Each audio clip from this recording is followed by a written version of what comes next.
એક ડૉક્ટર હર્ષ પંડ્યા નામના રેસિડેન્ટ ડૉક્ટરે આત્મહત્યા કરેલી, જેના ભાગરૂપે સિવિલ હોસ્પિટલમાં રેગિંગ સ્ક્વોડ દ્વારા એક કમિટી નીમવામાં આવેલી, જે કમિટીમાં પ્રાથમિક રીતે એવું તારણ કરવામાં આવેલું છે તપાસના અંતે કે 4 ડૉક્ટરો દ્વારા રેસિડેન્ટ ડૉક્ટર ફર્સ્ટ યરનાઓને રેગિંગ અને માનસિક ત્રાસ આપવામાં આવતો હતો,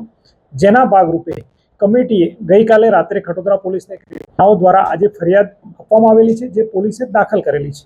ફરિયાદના મૂળ તત્વોમાં 4 ડૉક્ટરો છે, જેમનું નામ છે ડૉક્ટર વસાવે નિરાલીબેન, ડૉક્ટર અનુજ મહેશ્વરી, ડૉક્ટર ગેવરિયા દિશિતાબેન અને ડૉક્ટર ભૂત હિનાબેન નાઓ દ્વારા ગઈ તારીખ 8/8/26ના કોઈ પણ સમય પહેલાં સિરોલોજી લેબમાં 10 વિદ્યાર્થીઓને બોલાવીને સાંજના ભાગે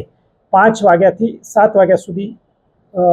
હેરેસમેન્ટ અને એબ્યુઝ કરવામાં આવેલા હતા, જેના કારણે વિદ્યાર્થીઓને એક પ્રકારનો માનસિક તણાવ અને ત્રાસ રહેતો હતો. જે પ્રાથમિક રિપોર્ટ આધારે ખટોદરા પોલીસ સ્ટેશનમાં આવી ગિરીશભાઈ એ ફરિયાદ નોંધાવેલી છે,